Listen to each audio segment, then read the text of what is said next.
गुळाची साखर ठेवून जोडली जन्माची नाती रामाच्या रूपात जपला माणूस मारुती रायाची छाती वाघाची लीलानी कपाळी टिळा तू जेड अंधारासाठी भनक भीतीची नवती भवती आभाळ रे माझ्या पाठी देऊन किनारा मनाच्या होडीचा सारंग हरवला माझा आनंद आनंद आनंद हरपला माझा आनंद आनंद आनंद हरपला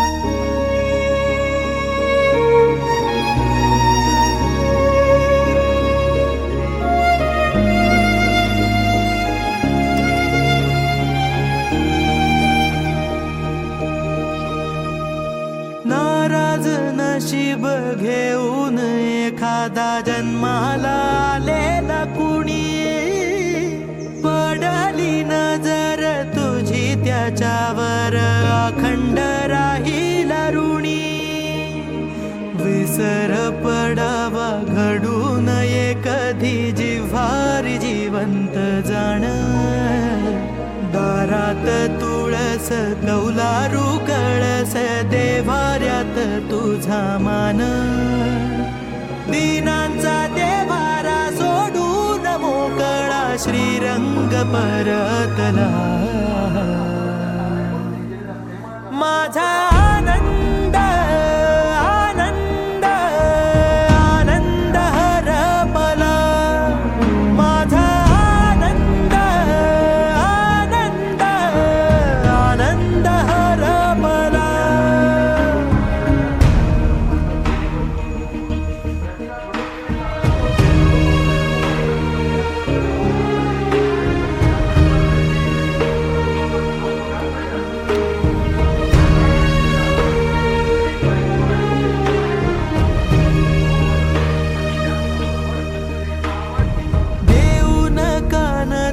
ऐकली गाराणी सदैव देवाच्या आधी सवाल छळतो आता मी कुणाला दाखवून वजयादी वार सणवार रेखीवर रांगोळी दारात सजेल जेव्हा वादळ होऊन तुझी आठवण दाटून येईल तेव्हा घरा घरातला उंच थरातला गोविंद हरवला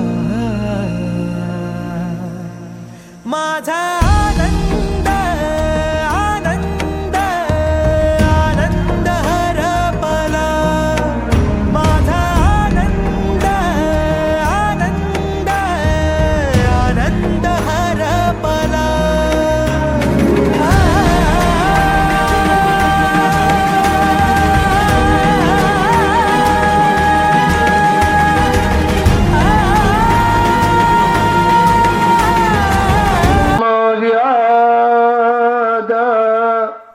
वेद प्रतिपाद्य जय जय स्वसंवेद्यात्मरूपा देवा तुझी गणेशु सकलार्थमती प्रकाशो मने निवृत्ती आदासु अवधारी जोजे त्वमेव माता च पिता त्वमेव त्वमेव बन्धो च सखा त्वमेव त्वमेव विद्यां च द्रवं त्वमेव त्वमेव सर्वं मम देवदेवं कस्त्रीं तिलकं ललाटपटले वक्षस्थले कौस्तुभं नासाग्रे वरमौक्तिकं वेणुकरे कंकणं सर्वांगे हरिचंदनमसुललितम कंठेच्या मुक्तावली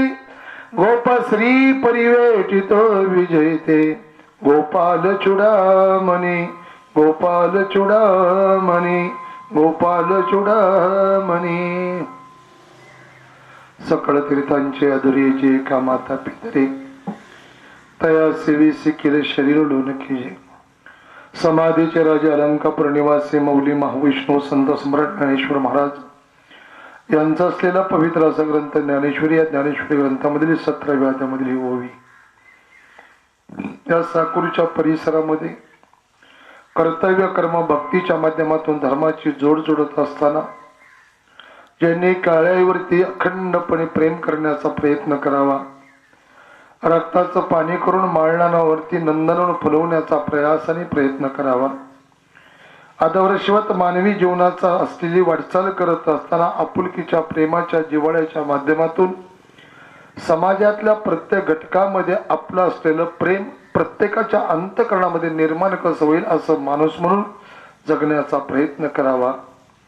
ज्यांच्या पाठीमागे त्यांची असणारी धर्मपत्नी असेल, त्यांची 2 असणारी विवाहित असणारी आदर्श मुलं असेल, 1 विवाहित असणारी कन्या असेल, नातवंड वगैरे असं भरलं गोकुळ ज्यांनी आपल्या जीवनामध्ये पाहण्याचा प्रयास आणि प्रयत्न करावा. आणि कलियुगातल्या 100 वर्षाच्या आयुष्य मर्यादेपैकी 68 वर्षाचं आयुष्य ज्यांना प्राप्त होऊन एका अल्पशा आजाराच्या माध्यमातून ज्यांचं देहावसन व्हावा, ते वराळे कुटुंबामधला असणार एक आधारवड श्रद्धास्थान देव स्वरूप असणारे व्यक्तिमत्व वैकुंठवासी रुबाजी विष्णू वराळे या दादांचं असलेलं देहावसन. आणि या देहावसनंतर हिंदुधर्म शास्त्रामध्ये ऋण तथा कर्म म्हणून या ठिकाणी पिंडदान या पिंडदान विधीच्या निमित्ताने नैमित्तिक प्रवचनाची सेवा.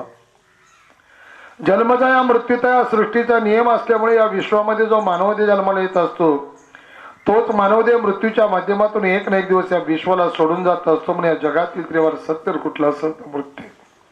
असं म्हटलं तर चंद्र तेथे चंद्रिका, शंभू तेथे अंबिका, संत तेथे विवेक असते का नियमाप्रमाणे. सूर्याचा सूर्योदय आहे, सूर्याचा असते, नदीचा उगम आहे, त्या नदीची सांगता आहे. त्याप्रमाणे मृत्यूलोकात मानवी देहाचा जन्महीन मानवी देहाचा मृत्यूच्या माध्यमातून शेवट आटलेल्या पण मृत्यूचे एकंदरीत 7 प्रकार. घात, आघात, अपघात आणि आत्मघात या 4 प्रकारचे मृत्यू मानवी जीवनामध्ये केव्हा येतील, कधी येतील, कशा प्रकारे येतील याची कल्पना नसते. तदनंतर मृत्यूचे 2 प्रकारे आजार आणि दीर्घ आजार या माध्यमातून मृत्यूची जाणीव होत असते. आणि मृत्यूचा शेवटचा प्रकार म्हणजे जैसे जीर्ण वस्त्र सांडजे मूत्रविडीजे तैसे देहांतराचे स्वीकारायचे चैतन्य नाते म्हणजे आयुष्याची परिपूर्ण मर्यादा संपल्यानंतर भगवंताकडे जाणं. पण रुबाजी दादांचं वय जर पाहिलं तर 68 वर्षाचं वय. ज्ञानोबरांच्या शब्दात सांगायचं म्हटलं तर इवलेसे रोप लाविले द्वारी त्याचा वेणू गेला गगनावरी. ज्या आईवडिलांच्या कुळामध्ये जन्माला आल्यानंतर एक मुलाची कर्तव्याची भूमिका पार पडत असताना एक जबाबदारीच्या माध्यमातून आपल्या असलेल्या कळेची सेवा करत असताना ज्यांनी त्या असलेल्या खडकावरती नंदनवन फुलवण्याचा प्रयास आणि प्रयत्न करावा. आज त्या नंदनवनाला त्या ठिकाणी आपल्या 2 कर्तबगार मुलांच्या माध्यमातून प्रगतीच्या माध्यमातून एक वटवृक्षाप्रमाणे निर्माण करण्याचा प्रयास आणि प्रयत्न करावा.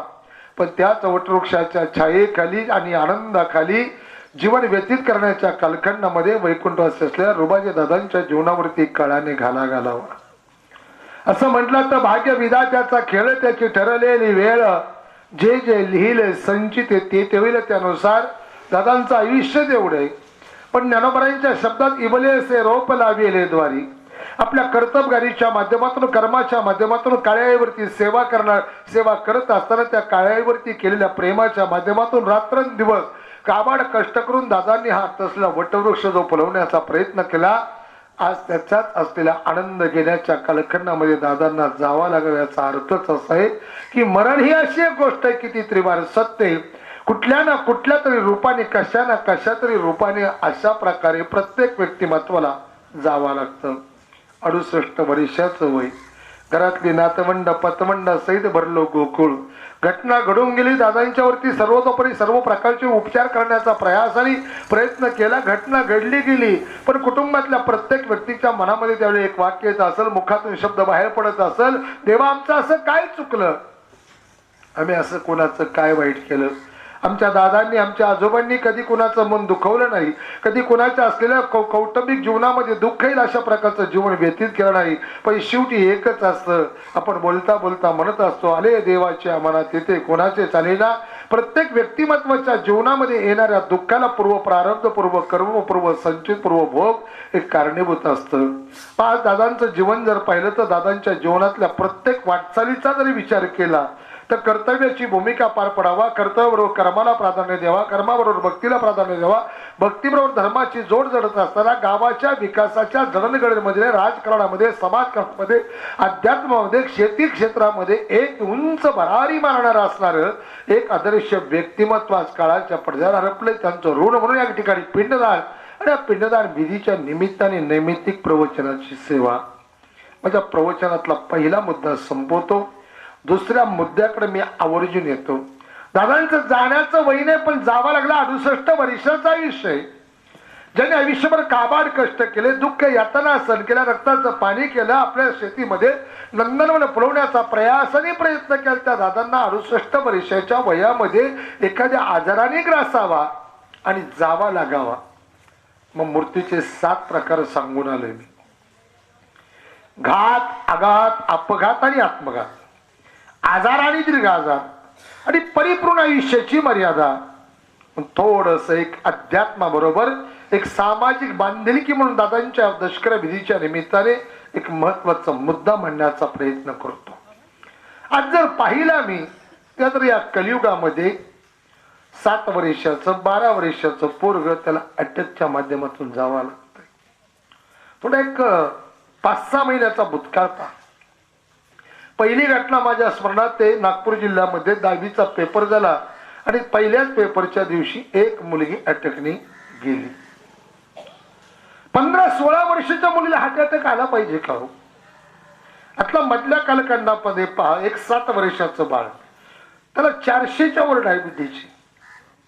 12 वर्षाचा मुलगा तो हार्ट अटॅकने जातो. हे सगळं का घडतं? तर याला कुठंतरी कारण आहे. या विश्वामध्ये क्रतायुग झालं, या विश्वामध्ये त्रेतायुग झालं, या विश्वामध्ये द्वापारयुग झालं. आता ज्या युगामध्ये जीवन जगतो याचं नाव कलियुग आहे. क्रता त्रेता द्वापार युगामध्ये जपतपाच्या योगयागाच्या माध्यमातून भगवान परमात्म्याच्या सेवेच्या माध्यमातून भगवंताला प्राप्त केलं होतं. पण त्याच भगवंताला प्राप्त करण्याचं कलियुगातलं साधन कलियुगामध्ये करावे कीर्तन, तेने नारायण देली भेटी. ते कीर्तन जर कुठलं असेल तर नाम संकीर्तन. आणि म्हणून कलियुग आणि प्रत्येक युग यामध्ये प्रत्येक असलेलं आयुष्य भगवंताची प्राप्ती कालखंड समय वेगळा आहे, तसं मृत्यूचा प्रकार वेगळा आहे. कान उंच करून ऐका. किशोर भाऊ, कृतायुगामध्ये मानवी जीवनाचा जन्म होता, मानवी जीवनाचा शेवट होता, पण परिपूर्ण जीवनाची सांगता केव्हा होती ते वाक्य लक्षात ठेवा. ज्या वेळेला माणसाच्या शरीरातलं हाड कृतायुगामध्ये परिपूर्णपणे नष्ट होत नव्हतं तोपर्यंत मृत्यू नव्हता. युग बदललं, त्रेतायुग आलं. त्रेतायुगामध्ये आयुष्याची मर्यादा बदलली गेली, भगवंताला प्राप्त करण्याचं साधन बदललं गेलं, मृत्यूचाही प्रकार बदलला गेला. त्रेतायुगामध्ये परिपूर्ण आयुष्याची सांगता तेव्हा ज्या वेळेला माणसाच्या शरीरावरली चमडी ही परिपूर्णपणे नष्ट होत नव्हती तोपर्यंत मृत्यू नव्हता. युग बदललं, द्वापार युग आलं, आयुष्याची मर्यादा बदलली गेली, भगवंताला प्राप्त करण्याचं साधन बदललं गेलं आणि मृत्यूचा प्रकार बदलला गेला.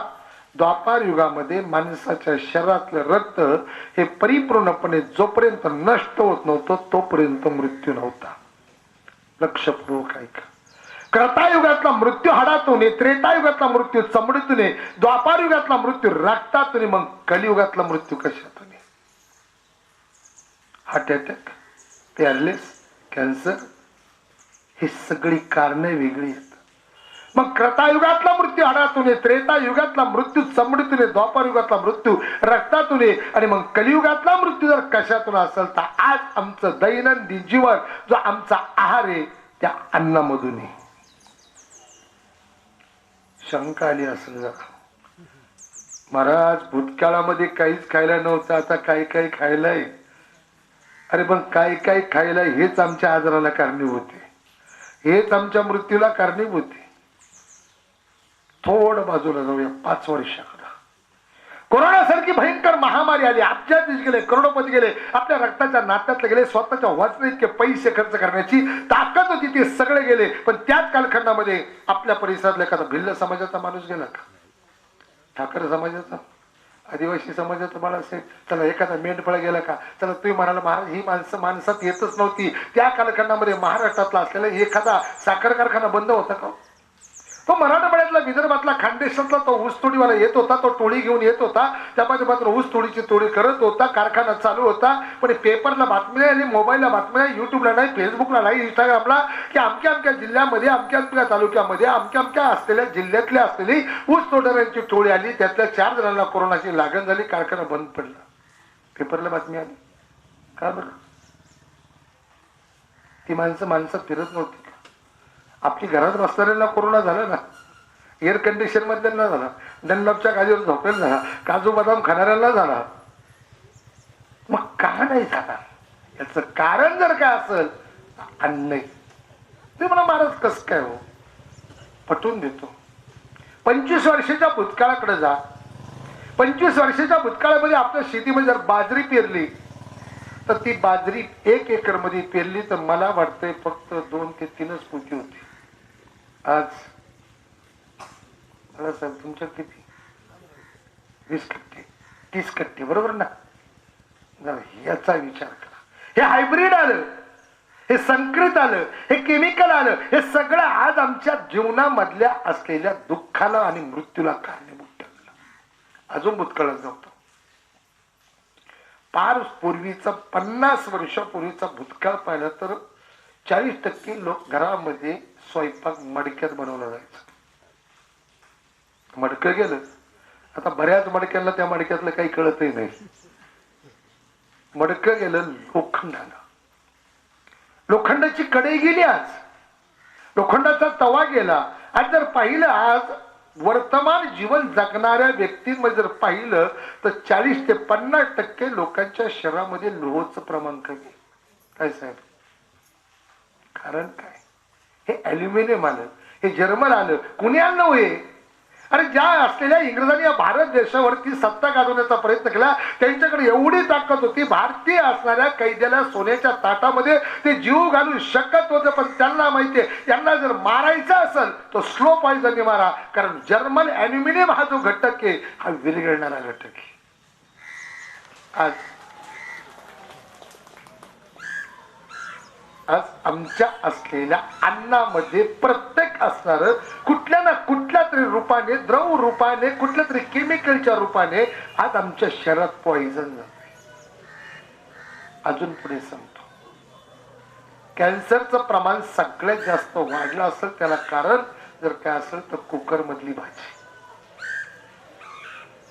त्या कॅन्सरचं प्रमाण सगळ्यामध्ये जास्त वाढलं असेल तर त्याला कारण जर काय असेल तर त्या कुकर मधली भाजी, त्या कुकर मधली प्लॅस्टिक रिंग जी ती वाफेच्या रूपाने त्यामध्ये त्या ठिकाणी अन्नामध्ये पडली जाते आणि त्या अन्नामध्ये पडल्यानंतर ते तुम्हाला वेगळ्या दिशेकडे नेण्याचा प्रयत्न करतं.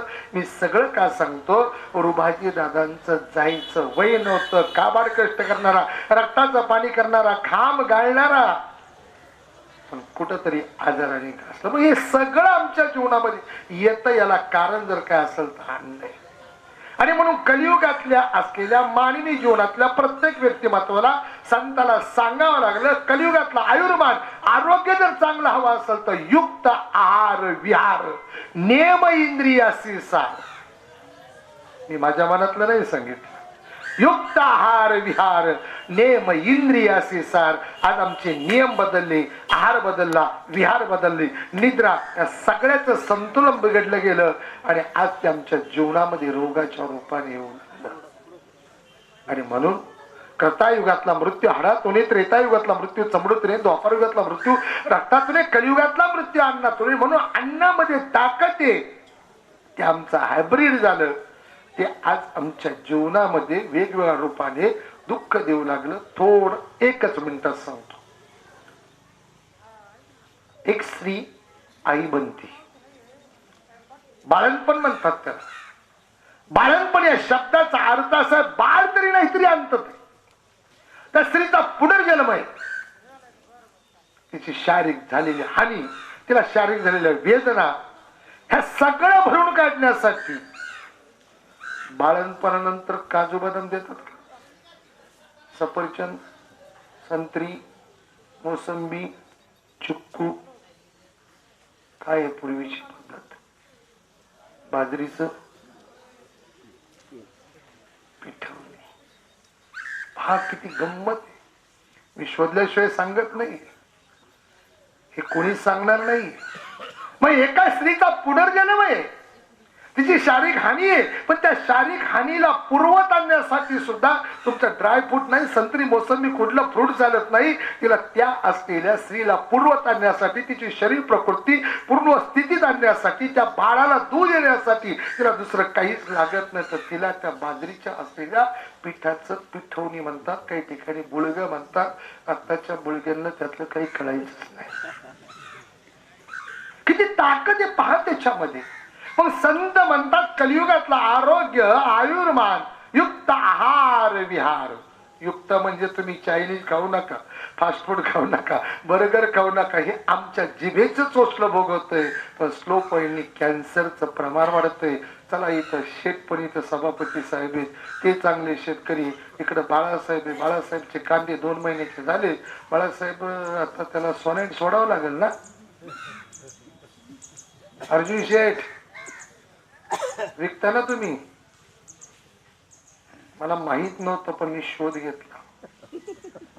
चैत्र महिन्याच्या कालखंडामध्ये कार्यक्रमाची धावपळ असते आमची. माझ्या घशाला थोडं इन्फेक्शन झालं आणि मग मी डॉक्टर साहेबांकडे गेलो. माझे फॅमिली डॉक्टर, माझे मित्र होते, आणि सर बोलता बोलता असते चर्चा. आणि मग मी माझा हा दृष्टांत त्याला इतका पटला योग्य का कलियुगातला मृत्यू आणला. तर मग मला ते सहज म्हटले, महाराज आज जे लोक जेवढा कांदा आवडीने खातात, आता त्या कांद्याचं वांद झालं. वांद करण्याचं भविष्यात वांदच होईल. कारण एक वाक्य सांगतो, शेतकऱ्याचा तळतळ सत्यानाश केल्याशिवाय राहत नाही. आज ना उद्या तो नक्कीच करत, पण नक्कीच थोडं थांबावं लागत. कारण कालच माझी 150 बॅग मार्केटला होती, किती पैसे झाले ते मला चांगलं कळाले.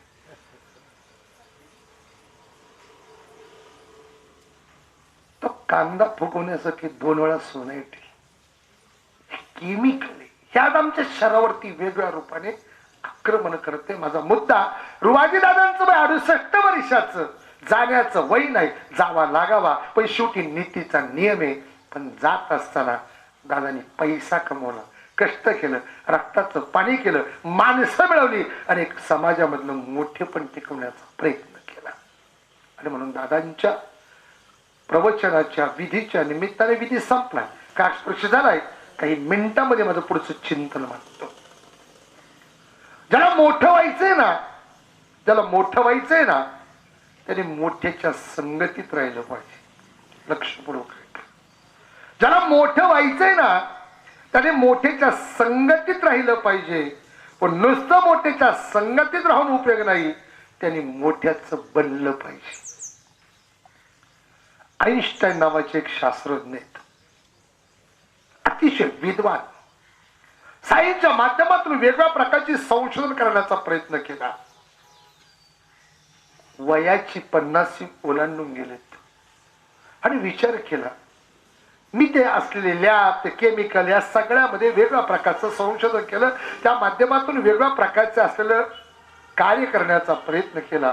पण माझं ज्ञान जनमानसापर्यंत, सर्वसाधारण लोकांपर्यंत पोहोचावा.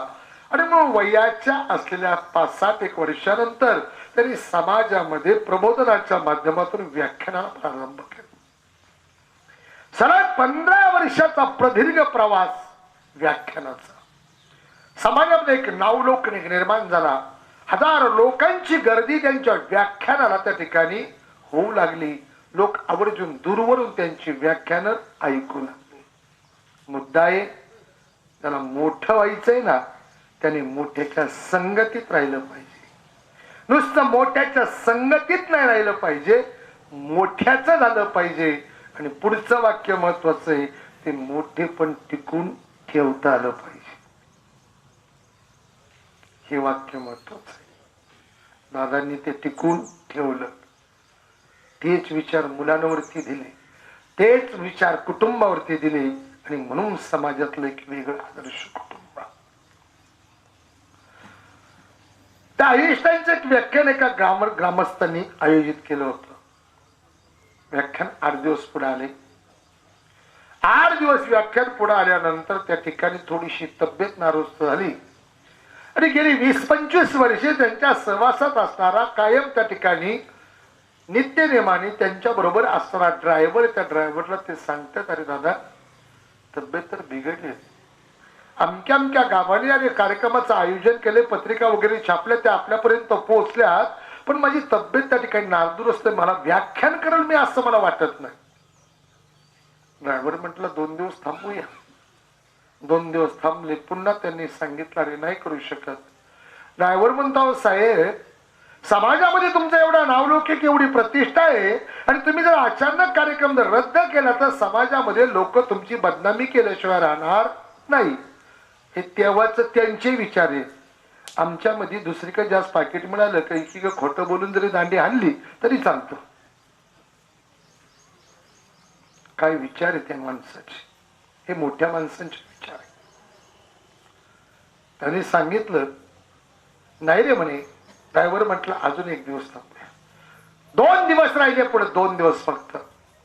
आणि 2 दिवस राहिलेले असताना त्या ठिकाणी ड्रायव्हरची, त्या आईन्स्टाईनची चर्चा चालू झाली. आईन्स्टाईन सांगितलं, आता बस रे म्हणे, माझी तब्येत नाही, माझ्यामध्ये तेवढी ताकद नाही, ते मी व्याख्यान करू शकत नाही, 1.5-2 तास बोलायचे, कसं शक्य आहे मला.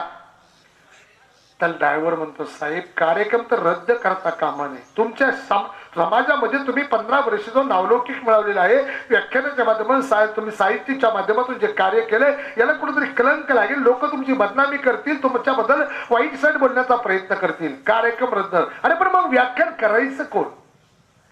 ड्रायव्हर म्हटलं, साहेब तुम्ही काय काळजी करता, मी व्याख्यान करतो. ऐकता ना तुम्ही दृष्टांत, मी व्याख्यान करतो.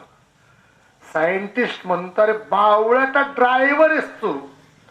अरे माझी वयाची 75 वर्षे आता चालू, माझ्या असलेल्या 50 वर्षामध्ये मी वेगळ्या प्रकारचं संशोधन केलं आणि वेगळ्या प्रकारचं कार्य केलं, ते जगापर्यंत पोहोचा म्हणून त्या ठिकाणी व्याख्यानाच्या माध्यमातून मी समाजापर्यंत पोहोचवलं. आणि मी सायंटिस्ट आहे आणि तो माझा ड्रायव्हर आहे, व्याख्यान करेल म्हणतो. ड्रायव्हरचं वाक्य लय महत्वाचं आहे. साहेब 25 वर्ष मी तुमच्या बरोबर आहे. काय 25 वर्ष मी तुमच्या बरोबर आहे. गाव बदलतं, तालुका बदलतो, पण व्याख्यान तेच आहे ना. नाही कळालं, पुढं पटल. आणि मी बाकीच्या ड्रायव्हर सारख्या गाडीमध्ये एसी लावून बसत नाही. जेव्हा तुमचं व्याख्यान चालू असतं तेव्हा मी लोकांमध्ये बसलेला असतो. तुमच्याबद्दल लोकांमध्ये काय आपुलकी प्रेम आहे, आणि ते व्याख्यान मी मन त्या ठिकाणी परिपूर्ण ऐकण्याचा प्रयत्न करतो. तेव्हा साहेब काय तुम्ही 25 वर्षे मी ऐकतोय, तेच असलेलं व्याख्यान तुम्ही पुन्हा पुन्हा सांगताय, तरी 50 घेताय. आता कळालं का चेअरमन, आता कळालं ना. ते सांगताय तरी मला टीका नाही करायची कोणाची. तोच तंबून तोच वगनाट्य. आमच्यातल्यांचं सांगतोय, दशकरीला तेच, कीर्तनाला तेच, श्राद्धाला तेच, काड्याला. तुम्ही त्यात मग शाळेला म्हटले रात्री आमके आमके तुमच्या गेले 50 घेऊन. 23 वर्ष मी अजून आहे तसाच, पण ब्रँड टिकून आहे ना, हे महत्वाचं आहे. ड्रायव्हर आहे तू साहेब, तुम्ही काळजी करू नका. अरे पण माझी इज्जत लोक काय म्हणतील. म्हणे साहेब 25 वर्ष मी तुमच्या बरोबर आहे. कार्यक्रमाचा दिवस आला, इकडं सायंटिस्टच्या मनात धाकधूक, अरे कार्यक्रम बंद करू, कॅन्सल करू, आपण पुढे ऍडव्हान्स मध्ये ऑनलाईन पैसे मागवले. नाही म्हणे, कार्यक्रम करायचा मी करणार.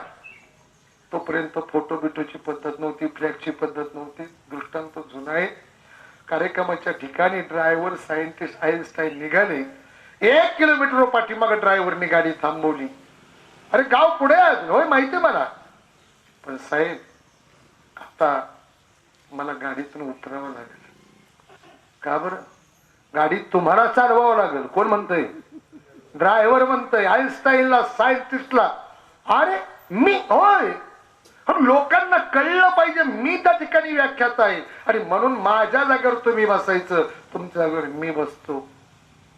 आईन्स्टाईननी मान्य केलं. आईन्स्टाईन उतरला, पण उतरताना साहेब तुमच्या अंगावर जो सूट घातलेला ते जॅकेट आहे ना ते मला द्या. मस्त पैकी आईन्स्टाईनचं वय 75 वर्षाचं, ड्रायव्हिंग करायला बसले. हा ड्रायव्हर माग बसला. गावाच्या जवळ गाडी आली. कार्यकर्त्यांनी स्वागत केलं, तोफा वगैरे उडवल्या. पण आईन्स्टाईनच्या जागेवर बसलेला ड्रायव्हर गाडीतून उतरला नाही. त्याने गुपचूप सांगितलं, साहेब खाली उतरा, माझ्या गाडीचा दरवाजा तुम्ही उघडा. मोठी माणसं आपल्या गाडीचा दरवाजा स्वतः कधीच उघडत. सायंटिस्टला दरवाजा उघडावा लागला. दरवाजा उघडला, लोकांनी स्वागत केलं, गळ्यामध्ये पुष्पहार वगैरे घातले, तोफा उडवल्या गेल्या. सगळीकडे आनंदी आनंद झाला. पण इकडं सायंटिस्टच्या मनामध्ये धाकधूक निर्माण झाली. काय होणार पुढं, काय होणार पुढं, काय होणार पुढं. व्याख्यानाच्या असलेल्या व्यासपीठावरती तो असताना ड्रायव्हर सायंटिस्ट म्हणून गेला. व्याख्यानाला सुरुवात झाली. 5व्या मिनिटामध्ये लोकांनी टाळ्यांचा कडकडाट केला. लोकांमध्ये बसलेले 75 वर्षाचे सायंटिस्ट मनात विचार करते, मी एवढं संशोधन केलं, एवढी व्याख्यानं केली, पण लोकांची मनं जिंकण्यासाठी, टाळ्या घेण्यासाठी मला अर्धा तास जात होतो. यांनी 5व्या मिनिटात एवढं त्या ठिकाणी असलेलं व्याख्यान रंगलं गेलं. 1.5-2 तास कधी झाले लोकांना कळालं नाही. व्याख्यान संपलं. सगळे आश्चर्यचकित झाले. ठरल्यापेक्षा डबल पाकिट दिलं, पण कोणाला? ड्रायव्हरला. हे वाक्य महत्वाचं. हे बसून राहिलं. सत्कार चालू आहे. ठरल्यापेक्षा पाकिट दिलं, पण तेवढ्या दूरवरलं एक वयस्कर व्यक्तिमत्व म्हटलं, थांबा जरा साहेब, थांबा. काय? तुम्ही मागच्या असलेल्या एका व्याख्यानामध्ये सांगितलं होतं की आज माझा वेळ संपला, हे राहिलेलं जे काही मी पुढच्या अमक्या गावातल्या व्याख्यानामध्ये सांगेल. तुम्ही त्याच्याबद्दल तर काहीच बोलले नाही आज. एवढ्या लांबून मी ते ऐकण्यासाठी आलो. ड्रायव्हर होता तो सायंटिस्ट म्हणून होता. तो म्हटला, अरे काय विचारतो रे. अरे तेव्हा मागचा असलेला प्रश्न, त्याचं उत्तर आज मला सांगण्याला वेळ मिळाला नाही. अरे त्याचं उत्तर तू मला काय विचारतोय, ते उत्तर माझा ड्रायव्हर देईल. दृष्टांत संपला. कोण देईल? सायंटिस्टच्या रूपात ड्रायव्हर बसलेला जो लोकांमध्ये त्याने उभं राहावा, त्याचं उत्तर दिलं. टाळ्यांचा कडकडाट झाला आणि लोकांनी तोंडात बोट घातलं. बापरे, ड्रायव्हर एवढा हुशार तर सायंटिस्ट किती हुशार असेल. दृष्टांत संपला. पण तो ड्रायव्हर मोठा का झाला? मोठ्याच्या संगतीत राहिल्यामुळं. नुसतं मोठ्याच्या संगतीत नाही राहिला तर त्यांनी मोठ्याच बनण्याचा प्रयत्न केला. माझ्या रुबाजी दादांनी आपली काळ्याई, आपलं असलेलं कर्म, त्याचबरोबर समाजकारण, राजकारण, अध्यात्म या सगळ्याच्या बरोबरीने प्रवास करत असताना मोठ्यांच्या संगतीत राहून मोठं बनण्याचा प्रयत्न करावा. पण आपलं मोठेपण टिकून ठेवण्याचा प्रयत्न करणार या कुटुंबातलं एक देव स्वरूप असणारं हे व्यक्तिमत्व आज जे काळाच्या पडद्यावर हरपलं, त्यांचं ऋण म्हणून या ठिकाणी पिंडदान आणि या पिंडदान विधीच्या नैमित्तिक प्रवचनाची सेवा. विधी संपलाय. मी किती बोलू शकतो, मर्यादा आहे. आणि म्हणून आजच्या प्रवचनात एकच कलियुगातला मृत्यू अन्नातून हे एक महत्वाचं चिंतन. आणि आपल्या जीवनामध्ये आपला नंबर 1 दिवस लागणार आहे. कधी लागेल याची खात्री नाही, पण मिळालेल्या देहाचं सार्थक करत असताना माणूस म्हणून जगा, मरावे परी कीर्तिरूपी उरावे. आज जमलेला जनसमुदाय, सर्व क्षेत्रातले असणारी मंडळी आज या ठिकाणी उपस्थित आहे.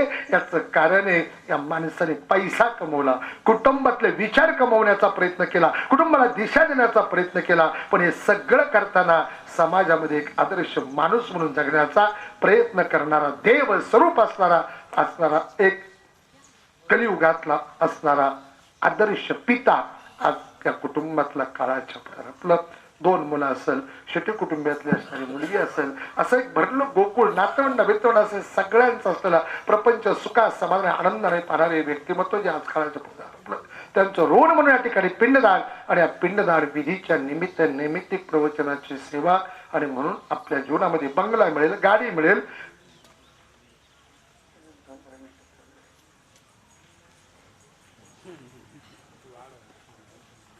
अजून बंगला. बाबाजी दादा कुठे बसले?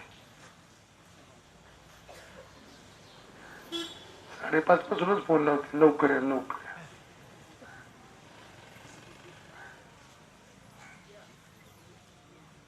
या घरातला देव गेला. देव का म्हणतो याचं कारण ज्ञानोबाईंच्या जीवनामध्ये आईवडिलांचं प्रेम मिळालं. पण त्या ज्ञानोबाई जगाला उपदेश करत असताना म्हणा सकळ तीर्थांची आधुरी जे का माता पितरे तया सेवी सिक्किर श्री लोणकीची. आज कुटुंब असेल, कुटुंबातले व्यक्तिमत्व असेल, या सगळ्यांच्या पाठीमागची आशीर्वादाची शक्ती जर कोणाची असेल तर ते रुबाजी दादांची. आणि म्हणून आपल्या घरातला आई वडील हे आपलं दैवत आहे. आपले आई वडील हे आपलं असलेलं सर्वस्व आहे. आणि हे सर्वस्व दादांच्या रूपाने जे काळाच्या पडद्यावर हरपलंय. आणि मग कुटुंबातले असलेली त्यांची सुना असेल, त्यांची कन्या असेल, त्यांची असलेली मुलं असेल, नातवंड असेल, ही सगळे दुःखाच्या छायेमध्ये राजे वटवृक्षाची सावली देणारा एक आजोबा, एक पिता, एक वडील आज काळाच्या पडद्यावर हरपल्या. पण शेवटी नीतीचा नियम आहे. बाप एक वैराग्याचं प्रतीक आहे, बाप एक त्यागाचं प्रतीक आहे. पडद्याच्या पाठीमागे राहून अंधारामध्ये राहून दुःख यातना सहन करून येईल त्या प्रसंगाला सामोरं जाऊन आपल्या कुटुंबासाठी अहोरात्र प्रयासाने प्रयत्न करणार व्यक्तिमत्व जर कोणाचं असेल तर एका बापाचं, एका पित्याचे, वडिलांचे. दादा संत वर्णन करताना म्हणतात जगी आईचा बाप व्हावा त्याचा वंश मुक्तीस जावा. आपल्या वंशाला मुक्ततेकडे नेण्यासाठी प्रयास आणि प्रयत्न करणारे व्यक्तिमत्व जर कोणाचं असेल ना ते एका बापाचं असतं, एका पित्याचं असतं, वडिलांचं असतं. एका मूर्ख लेखकाने लिहिताना असं म्हटलंय ज्या दिवशी घरातली आई जाते ना त्या दिवशी घरामध्ये 6 महिन्याचं दुःख, त्या दिवशी घरातला बाप जातो ना त्या दिवशी 3 दिवसाचं दुःख. साने गुरुजी श्यामची आई लिहू शकतात पण साने गुरुजींना श्यामचा बाप लिहिता आला नाही कारण तो बाप बापच असतो. दादा आयुष्यातल्या प्रत्येक प्रसंगाला सामोरं जात असताना पावला पावलावरती सुखदुःखाच्या यश अपयशाच्या असलेल्या दरी त्या ठिकाणी ओलांडत असताना माझ्या घरातलं प्रत्येक व्यक्तिमत्व सुखी असावा, समाधानी असावा, आनंदी असावा याच्यासाठी प्रयास आणि प्रयत्न करणारे व्यक्तिमत्व जर कोण असेल ना ते एका बापाचं असतं, पित्याचं असतं, वडिलांचं.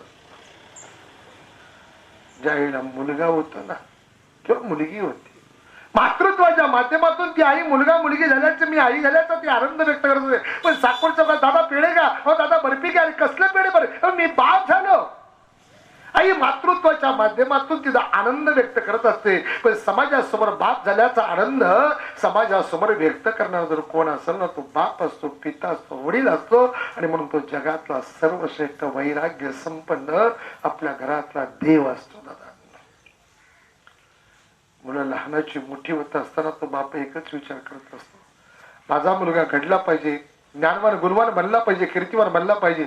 माझ्या मुलाचा भरला प्रपंच मी माझ्या डोळ्यांनी पाहण्याचा प्रयासाने प्रयत्न केला पाहिजे. हा दादांचे दोन्ही चिरंजीव दादांनी जो विचाराच्या माध्यमातून संस्काराच्या माध्यमातून काळ्याईची असलेली जीवन स्वप्न पाहण्याचा प्रयत्न केला. दादांच्या प्रत्येक विचाराशी समरूप असणारी ही दोनही मुलं आज तशाच प्रकारची दादांनी घडवण्याचा प्रयत्न करावा. आणि म्हणून प्रत्येक बापाचा विचार तोच असतो त्याची कीर्ती मी माझ्या कानाने ऐकली पाहिजे, त्याचा भरला प्रपंच मी माझ्या डोळ्यांनी पाहिला पाहिजे. याच्यासाठी अहोरात्र प्रयास आणि प्रयत्न करणार आपल्या घरातलं देव स्वरूप असणारं व्यक्तिमत्व जर कोण असेल तर ते बाप आहे.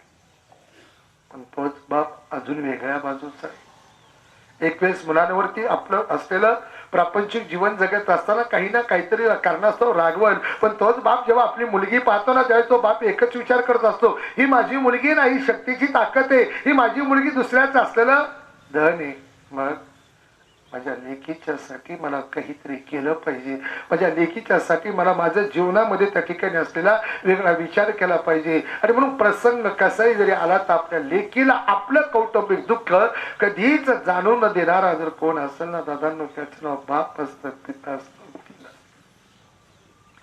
लेक लहानाची मोठी होत असते, तारुण्यामध्ये येत असते.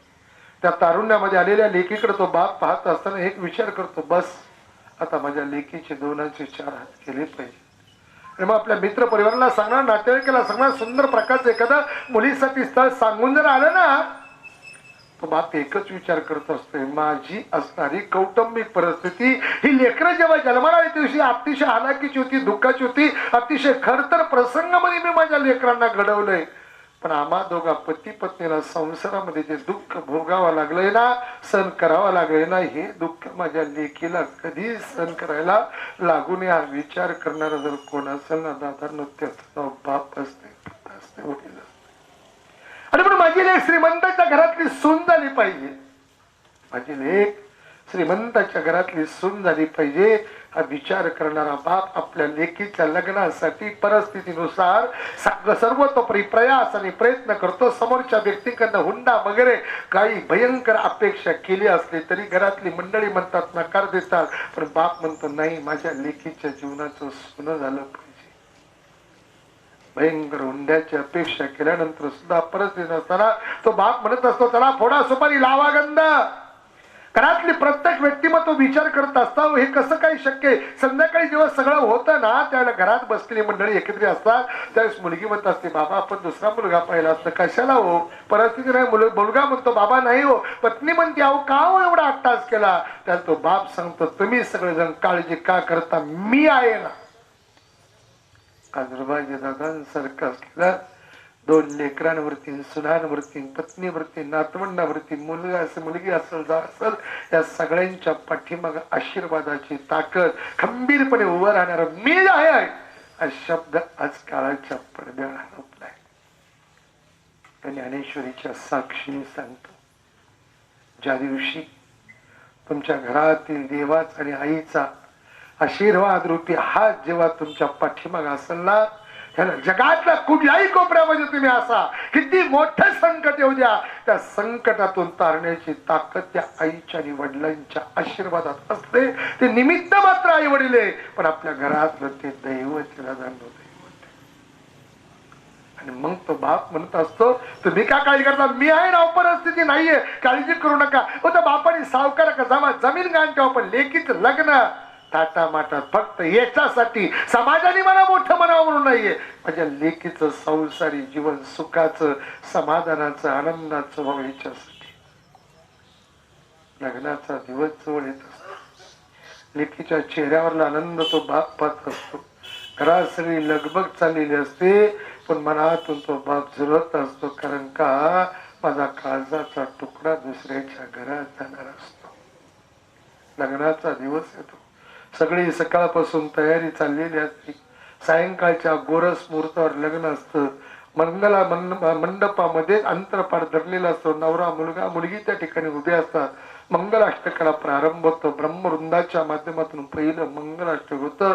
सगळेजण अक्षदा टाकतात. त्या गर्दीमध्ये बसलेला बापही अक्षदा टाकतो, पण मनोमन अंतकरणातून झुरत असतो, कारण माझी लेक अतिशय दुःखद प्रसंगात घडली, लहानाची मोठी झाली. वेळ प्रसंगाला तिने माझ्याकडे काही मागितलं असतं, मला देता आलं नाही, पण तिने कधी आग्रह केला नाही. एक वेळेस पोरांनी केला, मुलांनी केला, पण तिने माझी परिस्थिती जाणून घेतली.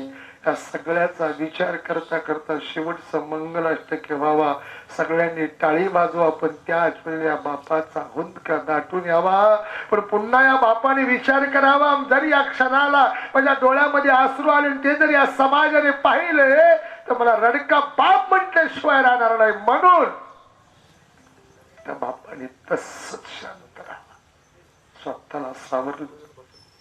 लेक आनंदामध्ये दूरवर आपल्या पती बरोबर आहे, मैत्रिणी बरोबर, नातेवाईकांबरोबर आहे, पण तोच बाप दूरवर जातो. एकांतामध्ये त्या ठिकाणी विरुद्ध दिशेला तोंड करून धाय मोकळून राहतो. आपल्या लेकरांच्या साठी, लेकरांच्या कल्याणासाठी रडणारा बाप, त्या बापाला समाजाने वाईट म्हटलं, जुगारी म्हटलं, व्यसनी म्हटलं, बावळट म्हटलं, पण बाप बापच असतो. त्यावेळेला, त्या क्षणाला, त्या प्रसंगाला लेकीला सहज वाटतं, माझे बाबा कुठं दिसत नाही, इकडे तिकडे भिरभिर पावा. आणि पाहता पाहता दूर एका बाजूला माझे बाबा त्या ठिकाणी विरुद्ध दिशेला तोंड करून उभे, आणि म्हणून ते पाहिल्यानंतर त्या ठिकाणी त्या मुलीने गर्दीला बाजूला सारावा आणि मोठ्याने आवाजा, बाबा.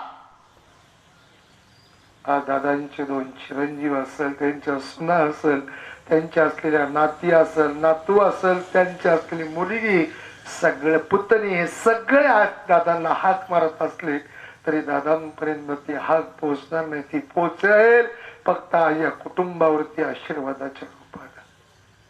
आणि म्हणून त्या मुलीने धावत धावत जावं, वडिलांना पाठीमागून कडकडून मिठी मारावा. वडिलांनी त्या ठिकाणी आपल्या लेकीचा हात सोडावा, पाठीमागे वळावा, लेकीच्या मस्त करून आशीर्वाद रूपी हात फिरवत धाय मोकरून रडावा. आयुष्यात कधीच बापाच्या डोळ्यात पाणी पाहिलं नव्हतं, त्या लेकीने पावा. आणि लेकीने म्हणा, बाबा रडू नका, बाबा रडू नका. पण बाप म्हणतो, बाळा मला रडू नका. म्हणते, बाबा तू करतेस, तू का रडतेस? मग मी का रडतो तुला काय माहिती बाळा? तर ती मुलगी सांगत असते, बाबा कुटुंबातली परिस्थिती नव्हती, लहानपणापासून आठवतंय कधी रागाची 4 बोटाची थापड मारले, कधी रागवले नाहीत. मी रुसले असेल तर स्वतःने मायेने प्रेमाने जवळ घ्यावा, आपल्या स्वतःच्या ताटामध्ये घ्यावा, स्वतःच्या हाताने घास भरवा, एवढं सगळं प्रेम देण्याचा प्रयास आणि प्रयत्न करावा. आणि मग बाबा आज का रडत आहे? तुमचीच इच्छा होती ना मी श्रीमंताच्या घरातली सून झाली पाहिजे, मग बाबा का रडता? तो बाप लेकीच्या डोळ्यातले हसरू पुसतो, स्वतःला सावरत आणि सांगतो, बाळा कसं सांगू, आज विदाई देतो बेटी हृदय पटा जाता है, मत रोए बेटिया इस जग का ऐसा ही नाता है. सास ससुरावर पती देवकी सेवा खूब कराना, ननंद जेठानी देरानी से झगड़ा नहीं मचाना.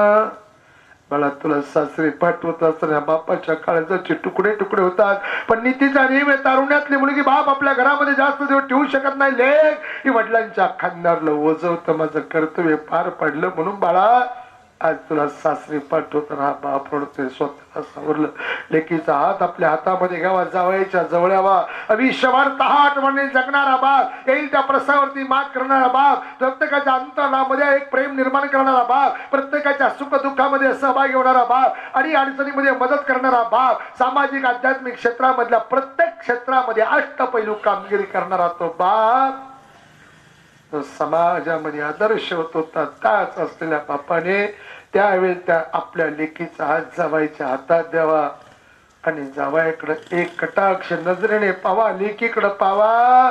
आणि कधीच कुणासमोर हात न जोडणाऱ्या बापाने हात जोडले. जावाय बापू काळजाचा तुकडा तुमच्या स्वाधीन करतोय. लेकीला लहानाचं मोठं केलं, घडवलंय, संस्कार दिले, पण प्रपंच म्हटलं की भांड्याला भांड लागतंय. माझ्या संसार लेकीकडनं संसारी जीवनामध्ये जर एखादी चूक जर घडली तर तिला मारजोड करू नका, तिचा छळ करू नका, तिला अपमानित करू नका. मला सांगा, माझ्यापर्यंत निरोप पोचवा, मी येईल, मी तुमची माफी मागेन. आपल्या लेकरांच्या कल्याणासाठी दुसऱ्याच्या समोर हात जोडणारे व्यक्तिमत्व जर कोण असेल ना, ते बाप आहे, ते पिता आहे, ते वडील आहे. आणि म्हणून संतांनी म्हणावा, बाप कर जोडी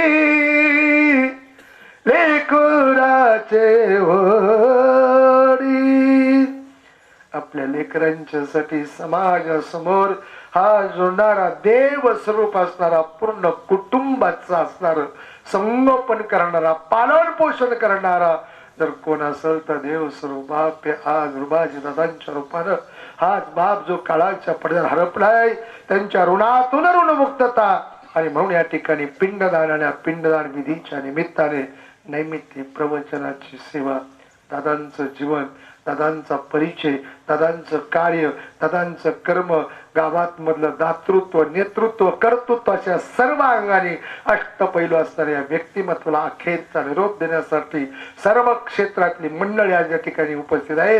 माझ्या तमाम वारकरी बांधवांच्या वतीने, माझ्या राधेश्याम मित्र परिवाराच्या वतीने, या परिसरामध्ये माझा जो मित्र परिवार आहे ज्यांना श्रद्धांजली समर्पित करता येणार नाही त्या सर्वांच्या वतीने भावपूर्ण श्रद्धांजली समर्पित करीत असताना या कुटुंबियाच्या माध्यमातून येण्याचा योग जरी असला तरी या कुटुंबातली असणारी कन्या शेटे कुटुंबामध्ये शेटे कुटुंबियाच्या माध्यमातून आमचे विठ्ठलदादा भागवत असेल यांचा विशेष आग्रह त्या निमित्ताने येण्याचा योग आला. तुम्हाला सर्व संत महात्म्यांच्या दर्शनाचा लाभ झाला. अशा एका आदर्श व्यक्तिमत्वाला या ठिकाणी त्रिवार वंदन करतो आणि या व्यक्तिमत्वाचा तुका म्हणे पितृ आशीर्वाद देती याप्रमाणे यांच्या मृत्यूनंतर देखील या कुटुंबाच्या पाठीमागा आशीर्वाद अखंडपणे राहावा ही पांडुरंग परमात्मा विरोबा भगवंताच्या चरणावरती प्रार्थना करतो. हे प्रभूचे पुष्प माझ्या ज्ञानोबराय तुकोबरायांच्या चरणावरती समर्पित करतो आणि माझ्या वाणीला विराम देतो. पुंडलिकावर्धन विठ्ठल श्री ज्ञानदेव तुकाराम पंढरीनाथ भगवान की जय. मौली ज्ञानेश्वर महाराज की. विश्वसंत जगद्गुरु तुकाराम महाराज की जय. धर्मरक्षक छत्रपती शिवाजी महाराज श्री विरोबा भगवान की. विठ्ठल विठ्ठल विठ्ठल विठ्ठल विठ्ठल. ज्याला म्हणतात ते म्हणजे स्वर्गीय रुबाजी पाटील वराळे यांच्याकडून शिकावं. त्यांचा प्रवास जो आहे शेतमजूर ते प्रतिथयश मोठा बागायतदार असा त्यांचा प्रवास राहिलेला आहे. अतिशय संस्कारित 2 मुलं 1 मुलगी असा त्यांचा परिवार आहे. आबासाहेब व बाबासाहेब ही दोन्ही मुलं अपार मेहनती. रुबाजींनी शेतीसाठी जी जी योजना आखली ती पूर्णत्वास नेण्याचं काम खऱ्या अर्थाने त्या 2 मुलांनी केलेलं आहे. गावच्या राजकारणात आणि समाजकारणात त्यांचे मोलाचे योगदान राहिलेलं आहे. अध्यात्म शेती शिक्षण यामध्येही त्यांचं योगदान राहिलं आहे. तास्करवाडी परिसराचं खरं तर नेतृत्व त्यांनी केलेलं आहे. अतिशय सुस्वभावी असल्यामुळे सर्वच क्षेत्रात त्यांचा मित्रपरिवार आहे आणि त्याचेच रूपांतर आज तुमच्या सर्वांच्या उपस्थितीमध्ये झालेलं आहे. त्या निमित्ताने प्रथमतः एक शोक संदेश आलेला आहे तो मी वाचतो आहे. वसंतराव नाईक नागरी सहकारी पतसंस्था यांचा हा शोक संदेश आहे. शोक संदेश श्री बाबासाहेब रुबाजी वराळे आणि श्री आबासाहेब रुबाजी वराळे राहणार साकूर तास्करवाडी तालुका संगमनेर जिल्हा अहिल्यानगर. आपले वडील कैलासवासी रुबाजी विष्णू वराळे यांचे निधन झाल्याने तुमच्या कुटुंबियांना जे दुःख झाले त्या दुःखामध्ये वसंतराव नाईक नागरी सहकारी पतसंस्था मर्यादित वडगाव आनंद आळे फाटाचे संचालक सभासद हितचिंतक ठेवीदार व कर्मचारी वर्ग सहभागी आहोत. त्यांचे पवित्र आत्म्यास वसंतराव नाईक नागरी सहकारी पतसंस्था मर्यादित वडगाव आनंद आळे फाटा यांच्या वतीने आम्ही भावपूर्ण श्रद्धांजली अर्पण करतो व त्यांचे आत्म्यास चिरशांती लाभावी अशी ईश्वरचरणी प्रार्थना करतो. आणि दुःखांकित आहेत व्हाईस चेअरमन श्री नेताजी सुरेश डोके, त्याचप्रमाणे व्हाईस चेअरमन राजू शेख चौगुले, संचालक दिनकरराव राहिंज आणि सल्लागार श्री होळकर सर. या निमित्त जी मंडळी आपण उपस्थित राहिलेला आहात आम्ही काही जणांची नावं घेण्याचा प्रयत्न करत आहोत. एका व्ह्यू मध्ये आणि एवढ्या कमी वेळेत सर्वांचीच नावं येतील असं नाही, परंतु उपस्थित राहिलेले विठ्ठलराव भागवत, दिनकरराव भगत, किशोर गाडेकर, बाबाजी पारधी, भाऊसाहेब सागर, विश्वासजी टेकुडे, दिलीप पेंडभाजे, अर्जुनराव भगत, जिजाराम देवगिरे, नवनाथजी कोकाटे, भाऊसाहेब गाडेकर, बापूसाहेब गाडेकर, जनार्दन देवगिरे, ज्ञानेश देव गाडेकर, बाबाजी सागर, दशरथ पाटील शेटे, दिनकरराव शेटे, सहादू वनवे, सुरेशराव लोंढे, बाळासाहेब भागवत, योगेश भागवत, रमेशजी पेंडभाजे, रामदास पाटील गाडेकर, कोंडाजी पाटील कुदनर, किसन बाबा खेमनर, बबनराव सागर, एकनाथ होळकर, रमेशजी डोळझाके, कैलास टेकुडे, बाळासाहेब चितळकर, तात्याभाऊ कुदनर, सुभाषराव शेंडगे, तुकाराम तोंडे, निवृत्ती शिंदे, जयराम पाटील ढेरंगे, तुळशीराम खेमनर, लहानू पाटील खेमनर, लक्ष्मणजी शेटे, पांडुरंग देवगिरे, निवृत्ती चिमाजी पाटील खेमनर, भाऊसाहेबजी डोलनर, भाऊसाहेब कोळेकर सर, दादाभाऊ खेमनर, सुरेशराव तमनर, रावसाहेब केकान, सुदामराव सागर, बाळासाहेब पाटील खेमनर, शशिकांत टेकुडे, रमेशजी शेटे, भिवाजी सोनर, अनिल कोळवकर, मच्छिंद्र पाटील खेमनर, बाळासाहेब होळकर, संतोष पाटील देवकर अकलापूर, तसेच दराडे सर, संजय शेठ शेला, लक्ष्मणराव पचपेन, सुभाषराव डोंगरे, बाळासाहेब शेंडगे, मल्हारी पाटील तरंगे, विठ्ठल शेठ ढेरंगे, मस्कूबाबा खेमनर, दामोदर मनसुख, बाबाजी पाटील सागर आणि सर्वच मंडळी उपस्थित आहेत.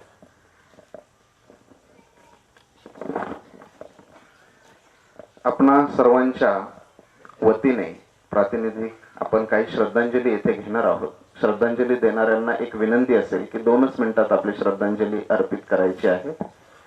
श्रद्धांजली 10-12 श्रद्धांजली आहेत. त्यामध्ये प्रथमतः आमंत्रित करत आहोत अमृताताई कोळवकर आपण श्रद्धांजली देणे. दुःखित अंतकरणाने जमलेल्या बंधू आणि भगिनींनो, हा बाप गणेश महाराज शिंदे यांनी चांगल्या पद्धतीची प्रवचन रूपी सेवा दिली. कैलासवासी रुबाजी विष्णू वराळे काका यांच्या दशक्रिया विधीनिमित्त आपण सर्वजण या ठिकाणी जमलात. त्यांच्या आत्म्यास चिर शांती लाभो अशी माझ्या वतीने माझ्या कुटुंबियाच्या वतीने आपण सर्वजण या ठिकाणी श्रद्धांजली देण्यासाठी चालात. आपल्या सर्वांच्या वतीने वराळे काकांना भावपूर्ण आदरांजली वाहते व थांबते.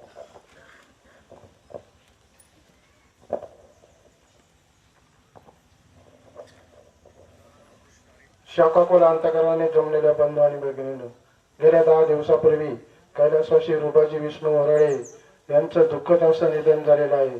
त्यांच्या जाण्याने या वराळे कुटुंबाला फार मोठं दुःख झालेलं आहे. त्या दुःखातून सावरण्याची शक्ती परमेश्वराने या कुटुंबाला द्यावी हीच इच्छा व्यक्त करतो. उपस्थित सर्व ग्रामस्थांच्या वतीनं, माझ्या आणि माझ्या परिवाराच्या वतीनं या गेलेल्या जीवात्म्यास भावपूर्ण श्रद्धांजली समर्पित करतो आणि थांबतो. दुःखद अंतकरणाने उपस्थित बंधू आणि भगिनी, गेल्या 10 दिवसापूर्वी कैलासवासी रुबाजी मामा वराळे यांचं दुःखद असं निधन झालं. त्यांच्या निधनाने त्यांच्या कुटुंबाला, नातेवाईका आणि विशेषतः या साकूर गावाला दुःख होणार आहे. या दुःखातून सावरण्याची परमेश्वर त्यांना शक्ती देवो अशी परमेश्वर चरणी प्रार्थना करतो उपस्थित सर्वांच्याच वतीने. तसेच या ठिकाणी उपस्थित असलेले आपल्या पठार भागाचे नेते बाळासाहेब कोंडाजी पाटील खेमनर यांच्याही वतीने मी या मामांना भावपूर्ण अशी आदरांजली अर्पण करतो व ज्यांनी प्रवचन रूपी सेवा दिली असे शिंदे महाराज यांचे या ठिकाणी आभार मानतो. सामाजिक कार्यकर्ते मोहनराव रोपडे उपस्थित आहेत. आपणास विनंती आहे श्रद्धांजली देण्यासाठी पुढे यायचं आहे. त्यानंतर लहानू पाटील खेमनर आणि त्यानंतर विठ्ठलराव भागवत.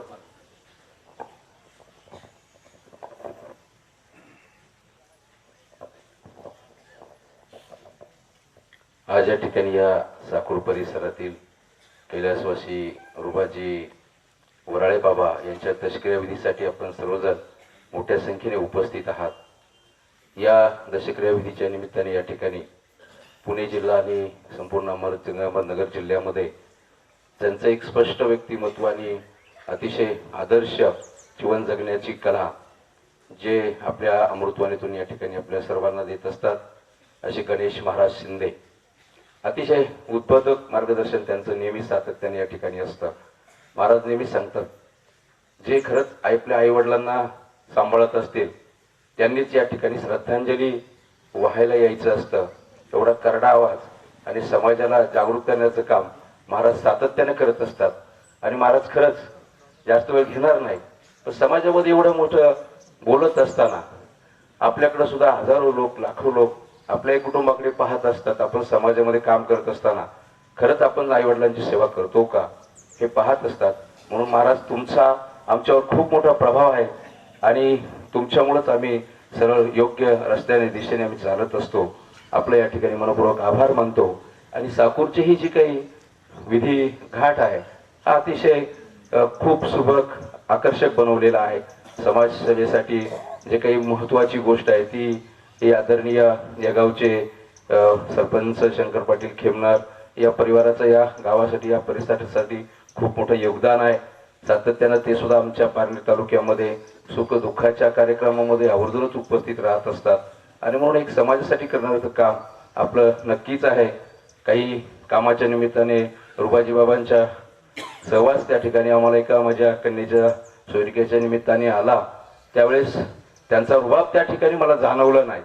परंतु काही माणसं संयमानं, शांततेनं त्या ठिकाणी आपला कला दाखवत असतात.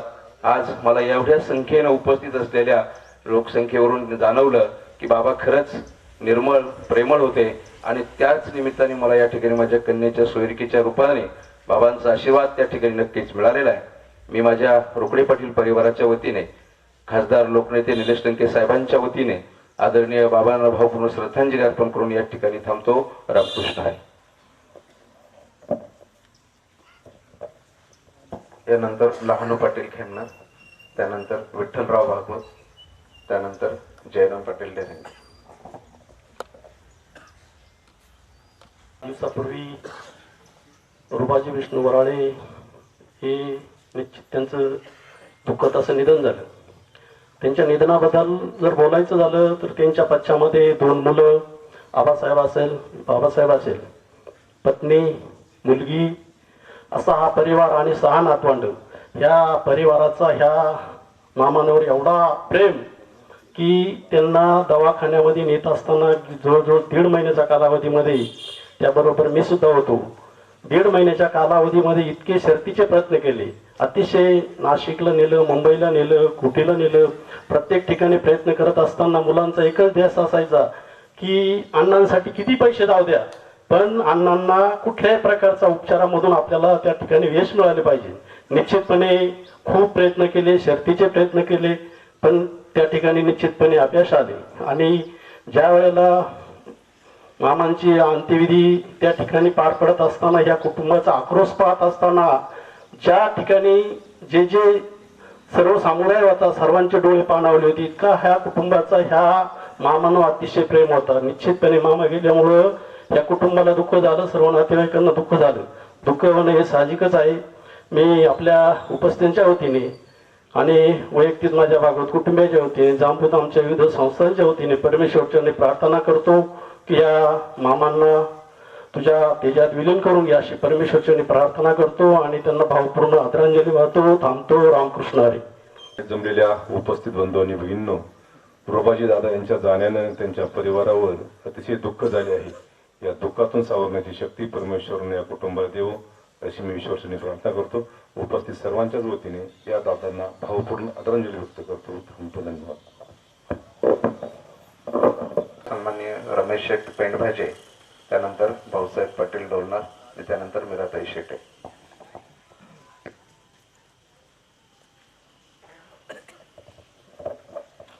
जमलेल्या बंधू आणि भगिनींनो, गेले 10 दिवसापूर्वी कैलासवासी रुबाजी विष्णू वराळे यांचं अल्पशा आजारानं दुःखद असं निधन झालं. त्यांच्या जाण्यानं वराळे कुटुंबाला दुःख होणं साहजिक आहे. या दुःखातून सावरण्याची शक्ती परमेश्वराने या कुटुंबाला देऊ. मी या ठिकाणी आमच्या पेंडभाजे कुटुंबियांच्या वतीनं, साकूर व्यापारी असोसिएशनच्या वतीनं, उपस्थित सर्वांच्याच वतीनं व साकूर ग्रामस्थांच्या वतीनं या वराळे काकांना भावपूर्ण आदरांजली वाहतो आणि थांबतो. दुःखित अंत्यकरणांना उपस्थित बंधू आणि भगिनींनो, 10 दिवसापूर्वी रुबाजी दादा यांचं दुःखद असं निधन झालं आणि दशक्रिया विधीच्या निमित्तानं या ठिकाणी शिंदे महाराजांनी त्यांच्या गोडवाणीतून आपणास अगदी मंत्रमुग्ध केलं. वडिलांवर सुंदर असं प्रवचन त्यांनी दिलं, त्यांचेही मी ऋण व्यक्त करतो आणि रुबाजी दादांना परमेश्वरानं त्याच्या तेजात विलीन करून घ्यावं अशी ईश्वरचरणी प्रार्थना करतो. मी माझ्या मांडवे ग्रामस्थांच्या वतीने, माझ्या डोलर कुटुंबियाच्या वतीने या दादांना भावपूर्ण श्रद्धांजली अर्पण करतो आणि थांबतो.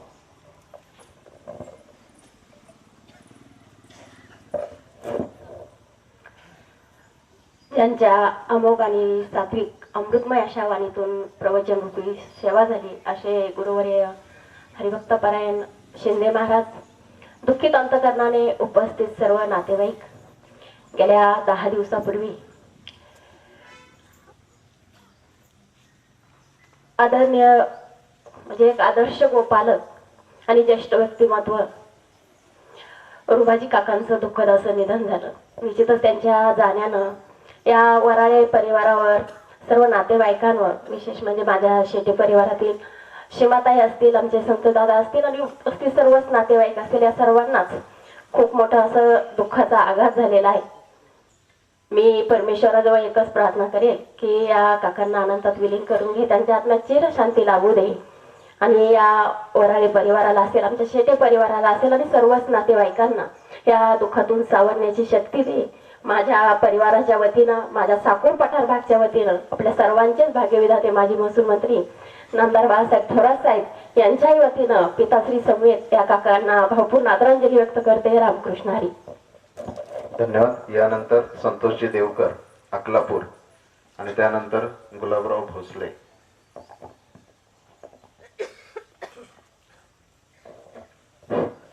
दुःखित अंतकरणाने शोकाकुल वातावरणामध्ये वराळे मामांना अखेरची श्रद्धांजली वाहण्यासाठी व वराळे कुटुंबियांच्या दुःखामध्ये सहभागी होण्यासाठी आपण सर्वजण या ठिकाणी उपस्थित आहात। या दसक्रिया विधीच्या निमित्तानं गणेश महाराज शिंदे यांनी प्रवचन रूपी सेवा या ठिकाणी समर्पित केली। उपस्थित आपल्या सर्वांच्या वतीनं महाराजांचं ऋण व्यक्त करतो। आणि वराळे मामांचं 10 दिवसापूर्वी दुःखद असं अल्पशा आजारानं निधन झालं। त्यांच्याबद्दल आधीच्या वक्त्यांनी सर्व या ठिकाणी व्यक्त केलेलंच आहे, तरी मी आपला अधिकचा वेळ न घेता मामांबद्दल जर सांगायचं झालं तर मामा एक आमच्या सर्व नातेवाईकांमध्ये एक आदर्शवत होते। मामांचं आमच्या अकलापूरला कायम येणं जाणं राहायचं। आमच्या कुटुंबाला कायम मामाचं सरळ हातारी अशी मदत असायची। मामा हे आमच्या सर्व नातेवाईकांसाठी एक आदर्शवत असं व्यक्तिमत्व होतं। त्यांच्या जाण्यानं त्यांच्या कुटुंबियांना दुःख होणं साहजिकच आहे, परंतु आमच्या सर्व नातेवाईकांना अतिशय दुःख झालेलं आहे, कारण आमच्या सर्व नातेवाईकांचा एक आधारवड एक आदर्श असं व्यक्तिमत्व आमच्यातून सर्वांमधून गेलेलं आहे। परंतु आले देवाजीच्या मनात तिथे कोणाचेच आले नाही, या उक्तीप्रमाणे मामा आज आपल्यातून गेलेले आहेत। त्यांच्या जाण्यानं आबा असन, बाबू असन, त्यांची मुलगी सीमा असन, मामी असन, त्यांना अतिशय दुःख झालेले। त्या दुःखातून सावरण्याची शक्ती परमेश्वरानं या कुटुंबियांना द्यावी आणि मामांना अखेरची श्रद्धांजली आमच्या वैयक्तिक देवकर कुटुंबियांच्या वतीनं, अकलापूर आमच्या सर्व विविध संस्थांच्या वतीनं, माझ्या समेत आलेले आमचे मोठे बंधू भास्कर शेठ देवकर असतील, त्याचप्रमाणे आमच्या अकलापूर गावचे माजी सरपंच देवरामदादा आबाळे असतील, त्याचप्रमाणे आमच्या काठवेडा गावचे गोवर्धन गुंड असतील, या सर्वांच्या वतीनं मामांना अखेरची भावपूर्ण श्रद्धांजली आपण करतो। थांबतो। ओम शांती, ओम शांती।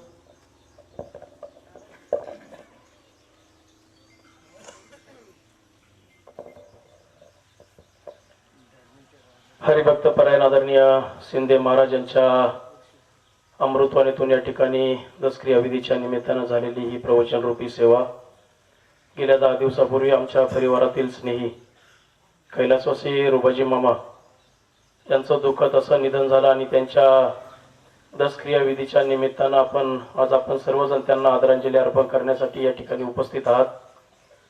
मी उपस्थित सर्वांच्या वतीनं, आपल्या साकूर पठार भागाच्या वतीनं, तालुक्याचे आमदार आदरणीय अमोल भाऊ खताळ पाटील व राज्याचे जलसंपदा मंत्री नामदार राधाकृष्ण विखे पाटील साहेब, सर्वांच्या वतीनं मी मामांना भावपूर्ण आदरांजली अर्पण करतो। रामकृष्ण हरी।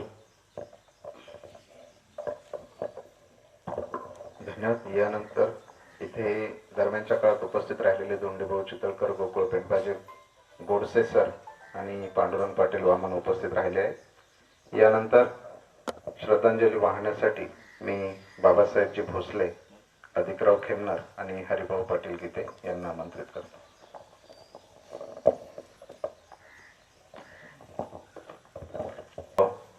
आमचे स्नेही रुबाजी मामा वराळे यांचं गेल्या 10 दिवसापूर्वी दुःखद असं निधन झालं। परमेश्वर त्यांच्या आत्म्याची शांती देवो अशी भावपूर्ण श्रद्धांजली मी आपणा सर्वांच्या वतीने व बालाजी उद्योग समूहाच्या वतीने देतो आणि माझे 2 शब्द संपवतो।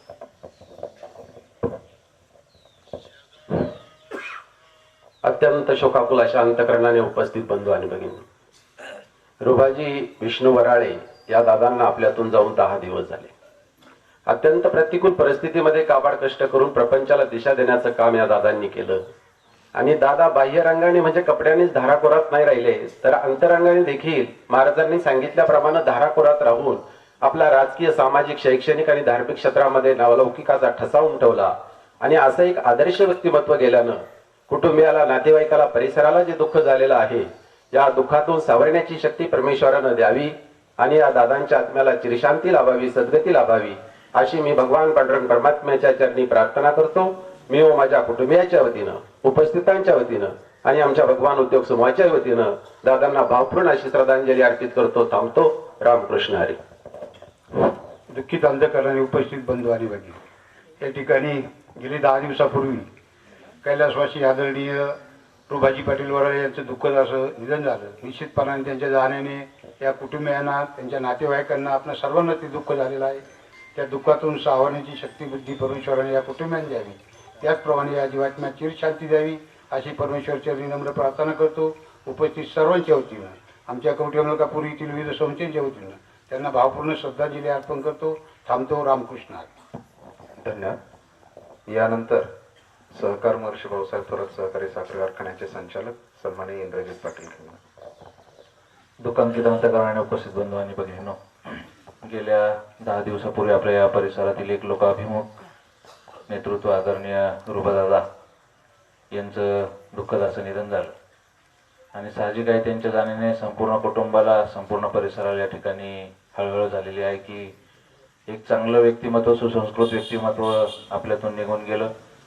ज्या वेळेस रुबादादांचं नाव कोणी घ्यायचं ते एक आदराने त्यांचं नाव घ्यायचं की त्यांनी आपलं कुटुंब सुसंस्कृतपणाने वाढवलं आणि चांगलं नावलौकिक या परिसरामध्ये त्यांनी आपल्या कुटुंबाला दिलं आपल्या माध्यमातून आणि या संपूर्ण परिसराला नेहमी त्यांनी मदतच केली. या निमित्ताने मला हे देखील सांगावं वाटतं की त्यांच्या पाश्चात आबासाहेब आणि बाबासाहेब असे 2 चिरंजीव आहेत. त्यांनी अक्षरशः शेवटच्या क्षणापर्यंत रुबादादांची खूप सेवा त्यांनी केली. आबाला अक्षरशः डेंग्यू झाला होता तरी पण तो आपल्या वडिलांपासून हटला नाही. शेवटच्या क्षणापर्यंत त्यांनी तिथंच डॉक्टरकडून गोळ्या घेतल्या आणि आपल्या वडिलांपाशीच उभा राहिला आणि कुठेही हल्ला नाही. अशा पद्धतीने त्यांनी आपल्या वडिलांची सेवा शेवटच्या क्षणापर्यंत केली. शेवटी संस्कार चांगले असल्याने मुलं देखील त्या पद्धतीने वाढतात ही याची एक प्रचिती या ठिकाणी आपल्याला सर्वांना येते. त्यांनी देखील आपल्या जीवन काळामध्ये सगळ्यांना मदतीचा हात दिला. आपल्या स्वतःच्या कुटुंबाचाच नव्हे तर संपूर्ण परिसराचा विकास आपल्या माध्यमातून कसं होईल हे या निमित्ताने आपल्याला सर्वांना दाखवून दिलं. आबा आणि बाबासाहेबांवरती एवढीच जबाबदारी जाता देतो की आपल्या वडिलांचं जे काही जीवनक्रम असेल किंवा त्यांनी केलेले जे कामं असतील ते नेहमी तेवढ ठेवणे हे तुमच्या दोघांची, आपल्या सर्वांची जबाबदारी असेल. हरिभक्तपरायण शिंदे महाराजांचे मी परिवाराच्या वतीने खूप खूप आभार व्यक्त करतो. या ठिकाणी बसलेल्या सर्व पाहुणे मंडळीला एक सूचना आहे की हा आपला शेवटची श्रद्धांजली झाल्यानंतर आपल्या साकोरचे जे सावता महाराज मंदिर आहे त्या ठिकाणी आपल्या सर्वांची प्रसादाची व्यवस्था केलेली आहे. रुबादादांना शेवटची आदरांजली म्हणून आपण सर्वांनी तो प्रसाद घेऊनच या ठिकाणावरून जायचं आहे अशी मी या निमित्ताने विनंती करतो. पुन्हा एकदा रुबादादांना खूप खूप सर्वांच्या वतीने भावपूर्ण अशी श्रद्धांजली अर्पण करतो. धन्यवाद साहेब. दरम्यानच्या काळामध्ये टावरे सर उपस्थित राहिलेले आहेत. यानंतर कृषी उत्पन्न बाजार समितीचे सभापती सन्माननीय शंकरराव पाटील खेमणार.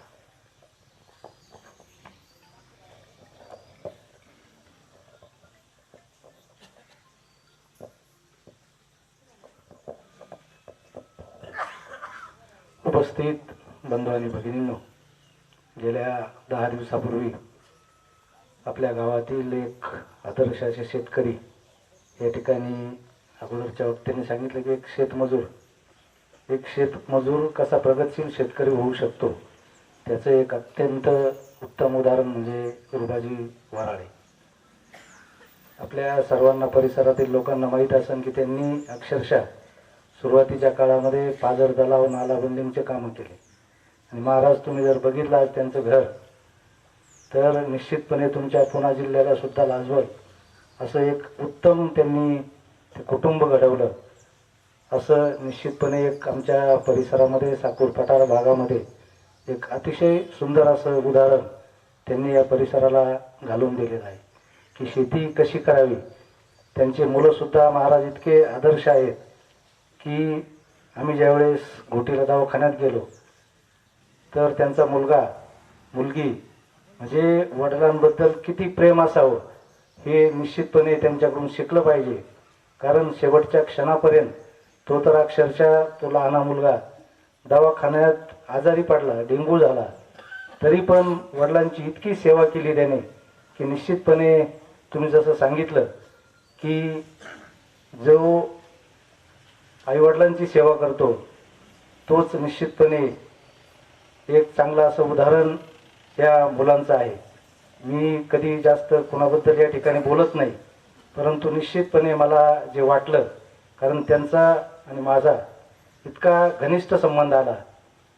मी ज्यावेळेस 1992 साली ग्रामपंचायतसाठी प्रथमतः निवडणुकीला उभा राहिलो त्यावेळेस त्यांनी मला अतिशय त्यावेळेस मदत केली आणि निश्चितपणे आज जे मी काही केलं त्यामध्ये रुबाजी विष्णू वराळे यांचा अतिशय मोठा सिंहाचा वाटा निश्चितमध्ये माझ्या राजकीय प्रवासामध्ये आहे. मी आपणा सर्व उपस्थितांच्या वतीनं संपूर्ण साकूर पठार भागाच्या वतीनं आदरणीय रुबाजी वराळे यांना भावपूर्ण अशी श्रद्धांजली अर्पण करतो आणि थांबतो.